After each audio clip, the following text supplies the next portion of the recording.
De las diversas lecturas que se pueden tener sobre la conmemoración de los 500 años de la caída de Tenochtitlan, el historiador Alejandro Rosas resalta dos factores que deben ser considerados para despojarnos de algunos prejuicios que se han heredado por varias generaciones. Deberíamos tener dos lecturas en este momento sobre ese acontecimiento.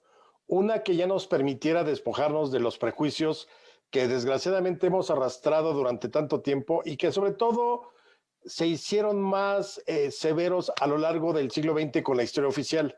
Esa historia oficial que se encargó de decir o contar la historia de que muchos de nuestros grandes problemas son por culpa de los españoles que nos conquistaron, todos esos mitos absurdos que ya no vienen al caso en el 2021. Entonces, es increíble que a 500 años del acontecimiento, finalmente de la caída del Imperio Mexica, sigamos en pugnas hoy en día acerca de si fue conquista, si fue colonización, si fue invasión, tratando de explicar un acontecimiento de hace 500 años con los ojos de hoy en día. Y creo que ahí siempre va a ser fallida la comparación o el análisis. Hay que tratar de entender las circunstancias de ese momento y hacer interpretación sobre ese momento, no con los valores de hoy en día. Entonces sí creo que por una parte tendríamos ya que dejar atrás toda la parte que nos impide construir hacia adelante, que la historia sea solo un referente. El otro aspecto a considerar es entender que diversos pueblos indígenas se aliaron al ejército español para derrotar al Imperio Mexica.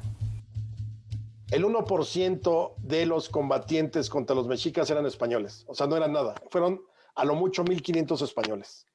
O sea, quien hizo el gasto fueron los indígenas, tlaxcaltecas, huejotzincas, xochimilcas, gente de Iztapalapa, o sea, de muchos pueblos de aquí del Valle de México que ya estaban hasta el gorro del Imperio Mexica. Entonces creo que está muy bien que recuperemos esa historia, pero también para tratar de entender más qué fue eso, porque no solamente fue el dominio de los españoles sobre los pueblos indígenas. Hay una serie de relaciones, la manera en cómo los españoles hacen alianzas y eso permite en un momento determinado que la relación entre los españoles con los pueblos indígenas sea distinta dependiendo de los pueblos. No fue generalizada. Esa generalización también es de la historia oficial. Los mexicas no eran pueblos originarios del valle. Ellos vienen y se imponen aquí a los pueblos originarios. Entonces, te digo, creo que esa discusión es muy bizantina de si los pueblos originarios, que si no los pueblos originarios, que si los españoles.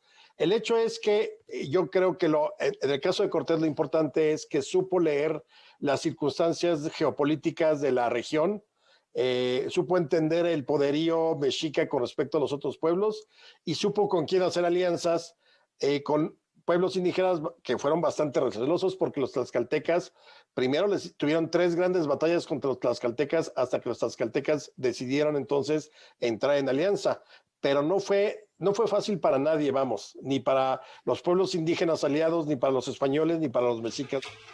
El historiador Alejandro Rosas hace un llamado a conocer mejor nuestra historia, atender diversos puntos de vista y analizarla en sus distintas versiones. Creo que nosotros, si queremos realmente acercarnos a ese periodo y entender qué sucedió, cómo sucedió y hacia dónde derivó y de dónde venía, hay que entenderlo en su época y alejarlo de la política. Yo espero que podamos discutir más, polemizar más y hacer un análisis mejor de hace 500 años que, como dices, fue un momento que cambió la historia. Noticias 22, Óscar Cortés.